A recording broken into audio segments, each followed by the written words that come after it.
के पास बैनर है, उस पे लिखा है नफरत के बाजार में मोहब्बत की दुकान। 4000 किलोमीटर चला भारत जोड़ो यात्रा में, कन्याकुमारी से कश्मीर तक, पंजाब से निकला और भारत जोड़ो यात्रा का लक्ष्य नफरत के बाजार में मोहब्बत की दुकान खोलने का था। मगर मैं ये काम 5-10 साल से कर रहा हूं। आपके जो कैंडिडेट हैं ये काम हर रोज सुबह 50 साल से ये कर रहे हैं। हर रोज गांधी जी ओपीडी चलाते हैं, गरीब पेशेंट्स की मदद करते हैं और 50 साल से ये गरीबों की मदद कर रहे हैं। मोहब्बत की दुकान खोल रखी है इन्होंने और रोज सुबह उसको ये चलाते हैं। तो एक अलग तरीके के राजनेता हैं, विचारधारा पे चलते हैं, क्लैरिटी है, ऑनेस्ट हैं। तो मैं चाहता हूं कि इनको यहां आप भारी बहुमत से इनको यहां जिताइए। भाइयों और बहनों, लड़ाई संविधान की है। एक तरफ कांग्रेस पार्टी, इंडिया अलायंस जो संविधान की रक्षा कर रहा है और दूसरी तरफ बीजेपी और आरएसएस जो संविधान को बदलना चाहते हैं, रद्द करना चाहते हैं, खत्म करना चाहते हैं। मैंने अपने भाषण में कहा था, हिंदुस्तान यूनियन ऑफ स्टेट्स है। इसमें अलग अलग विचारधाराएं हैं, अलग स्टेट्स हैं, अलग भाषाएं हैं, अलग धर्म हैं, अलग जात हैं और इन सब चीजों की रक्षा ये कॉन्स्टिट्यूशन करता है, संविधान करता है। अगर पंजाब एक स्टेट है,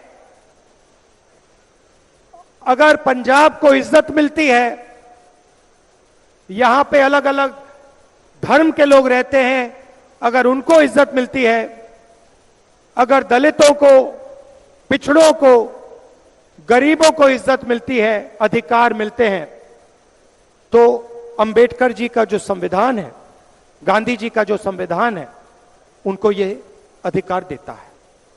और बीजेपी चाहती है कि जो यहां पहले होता था, राजाओं के टाइम, उससे पहले जो होता था, वो एक बार फिर हो। एक व्यक्ति पूरे देश को चलाए, एक भाषा हो, एक हिस्ट्री हो, एक कल्चर हो, एक धर्म हो, मगर हिंदुस्तान अलग अलग धर्मों का, अलग जातों का, अलग भाषाओं का देश है। और इसीलिए हम सबको कॉन्स्टिट्यूशन की, संविधान की रक्षा करनी है। भाइयों और बहनों, संविधान ने आपको हरी क्रांति दी, सफेद क्रांति दी, पब्लिक सेक्टर दिया, रिजर्वेशन दिया, सारा का सारा जो भी हिंदुस्तान के गरीब लोगों को मिला है वो इस संविधान ने दिया है। और मैं बीजेपी के लोगों से कहना चाहता हूं, नरेंद्र मोदी जी से कहना चाहता हूं कि देखिए, आपको जितने बयान देने हैं आप दीजिए। आपके नेता पब्लिक में कहते हैं कि हम कॉन्स्टिट्यूशन को फाड़ देंगे, बदल देंगे, मगर मैं आपको मैसेज देना चाहता हूं, इस संविधान को दुनिया में कोई शक्ति नहीं खत्म कर सकती है, क्योंकि ये संविधान हिंदुस्तान का संविधान है, ये हिंदुस्तान के लोगों की आवाज है, ये हिंदुस्तान के लोगों का इंस्पिरेशन है। तो आपको जो बोलना है बोलिए, मगर आप इस काम को पूरा नहीं कर पाओगे, क्योंकि हम सारे एक साथ मिलकर आपके खिलाफ खड़े हैं। आपको हम ये काम नहीं करने देंगे।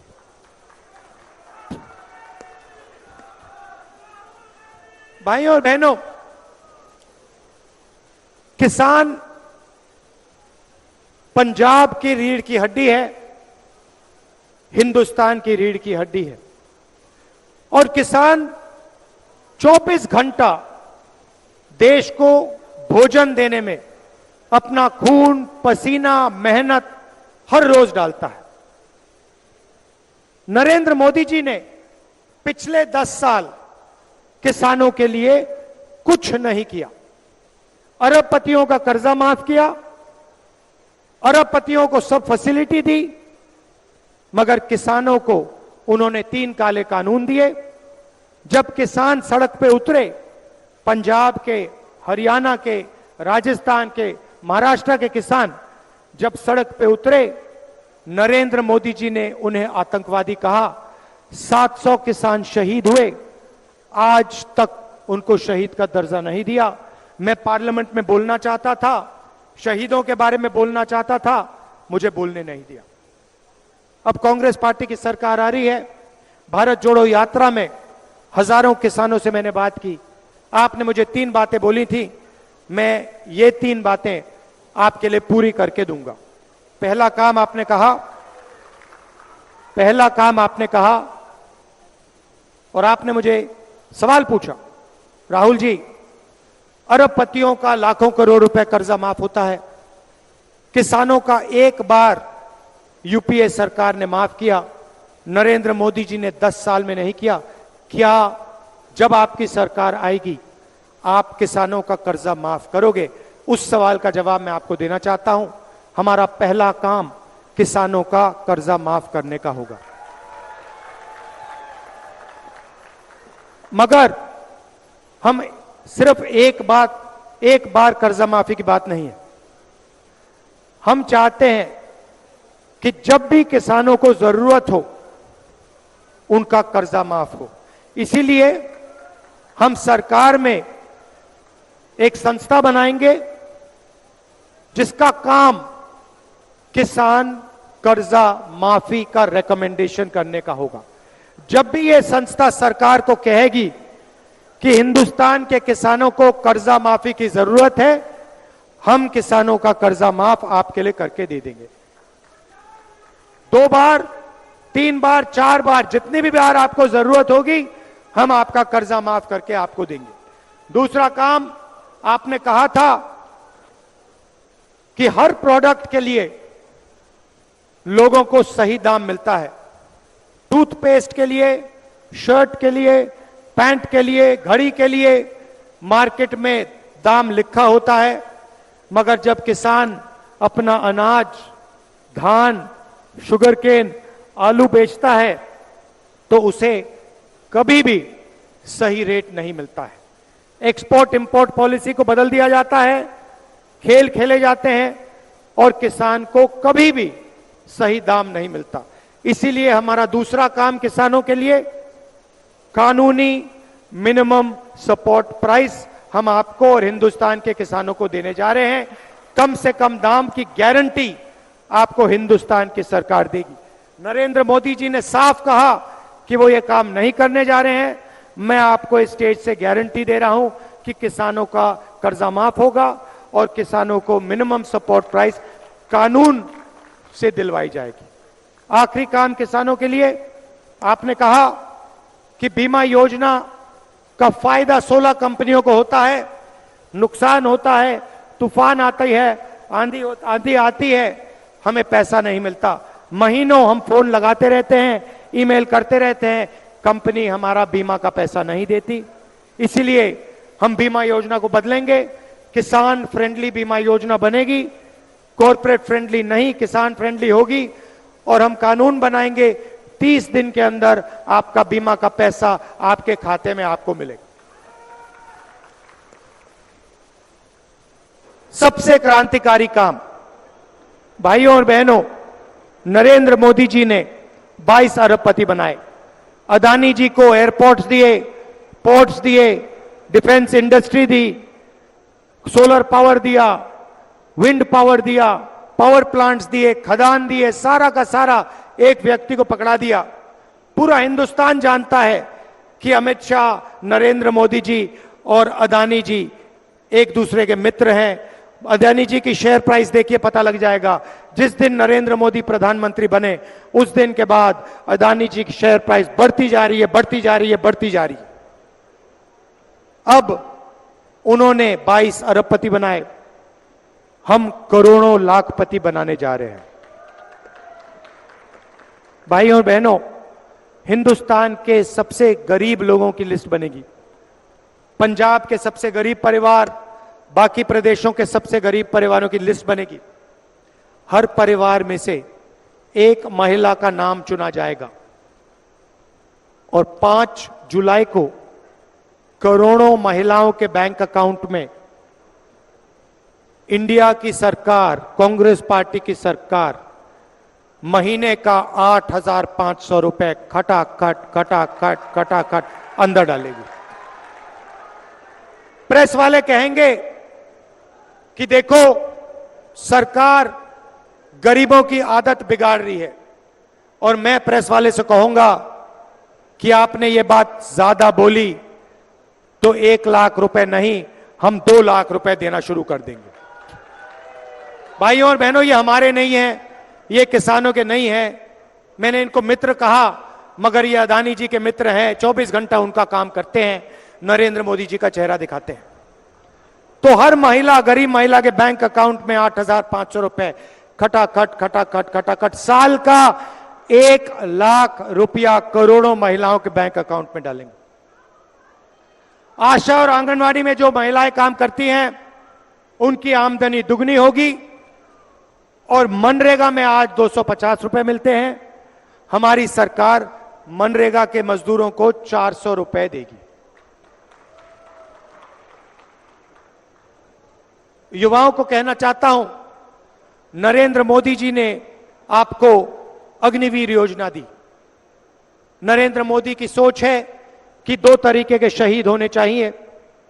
एक अमीर घर का बेटा जिसे सारी की सारी फैसिलिटीज मिले, पेंशन मिले, कॉम्पनसेशन मिले, शहीद का दर्जा मिले, कैंटीन मिले, और दूसरा गरीब घर का बेटा जिसे 6 महीने की ट्रेनिंग दी जाए, कॉम्पनसेशन ना मिले, पेंशन ना मिले, शहीद का दर्जा ना मिले, कैंटीन ना मिले। ये भाइयों और बहनों हिंदुस्तान की सेना पर अपमान है। हिंदुस्तान के जवानों को नरेंद्र मोदी ने मजदूर बना दिया है। जैसे ही हमारी सरकार आएगी, हम अग्निवीर योजना को रद्द कर देंगे, कूड़ेदान में फाड़ के फेंक देंगे। हमें 2 शहीद नहीं चाहिए, 1 शहीद चाहिए। सबको पेंशन मिलनी चाहिए, सबकी मदद होनी चाहिए, सबके परिवारों की रक्षा मिलनी चाहिए, और सबको शहीद का दर्जा मिलना चाहिए। इसीलिए अग्निवीर योजना को हम रद्द कर रहे हैं। यह प्रधानमंत्री की योजना है, सेना इस योजना को नहीं चाहती है, इसको हम कैंसिल कर रहे हैं। 30 लाख सरकारी नौकरियां नरेंद्र मोदी ने नहीं भरी हैं। हम हिंदुस्तान के युवाओं के लिए 30 लाख सरकारी नौकरी भरेंगे और उनको हम आपके हवाले कर देंगे। और आखिरी और शायद सबसे ऐतिहासिक काम, हमारा नया स्कीम है, क्रांतिकारी स्कीम है, पहली नौकरी पक्की। इस स्कीम के माध्यम से हिंदुस्तान के बेरोजगार ग्रेजुएट्स को 1 साल की नौकरी मिलेगी, बेहतरीन ट्रेनिंग मिलेगी। पब्लिक सेक्टर में HAL, BHEL ऐसी कंपनीज में, प्राइवेट सेक्टर में, सरकारी अस्पतालों में, सरकारी कॉलेजेस यूनिवर्सिटीज में, सरकारी ऑफिसेज में 1 साल की नौकरी मिलेगी। 8,500 रुपए महीने का खटाखट करोड़ों बेरोजगार युवाओं के बैंक के अंदर जाएगा। 1 साल की नौकरी होगी। 1 साल में आपको हिंदुस्तान की सरकार 1 लाख रुपए देने का काम करेगी। भाई और बहनों, मैं गांधी जी से बात कर रहा था, आज हमने लंच खाया, और उनसे मैं कह रहा था कि देखिए, मोदी जी ने अरबपतियों के जेब में पैसा डाला। अरबपतियों ने यह पैसा अमेरिका में इन्वेस्ट किया, बड़ी बड़ी इमारतें खरीदी, घर खरीदे, मैंशंस खरीदे। इन्होंने ये पैसा लंदन में, अमेरिका में, जापान में, दुबई में खर्च किया। अब हम चाहते हैं कि करोड़ों महिलाओं के बैंक अकाउंट में, करोड़ों युवाओं के बैंक अकाउंट में, किसानों के बैंक अकाउंट में पैसा डालेंगे। यह पैसा आप हिंदुस्तान में खर्च करोगे, भारत में खर्च करोगे, गांव में खर्च करोगे, शहरों में खर्च करोगे। क्या करोगे आप माल खरीदोगे, मोबाइल फोन खरीदोगे, scooter, motorcycle, shirt, pant, toothbrush, toothpaste, ये चीजें आप खरीदोगे। जैसे ही आप चीजें खरीदोगे वैसे ही इन चीजों का डिमांड बढ़ेगा और हिंदुस्तान की फैक्ट्रियां चालू हो जाएंगी। जो फैक्ट्रियां आज बंद पड़ी हैं, नरेंद्र मोदी जी ने नोटबंदी से, जीएसटी से ये जो फैक्ट्रियां बंद की हैं, ये फैक्ट्रियां चालू हो जाएंगी और हिंदुस्तान के बेरोजगार युवाओं को एक बार फिर रोजगार मिलना शुरू हो जाएगा। हम चेन बना रहे हैं। पहले आपके जेब में पैसा डालेंगे, आप माल खरीदोगे, फैक्ट्रियां माल बनाएंगी,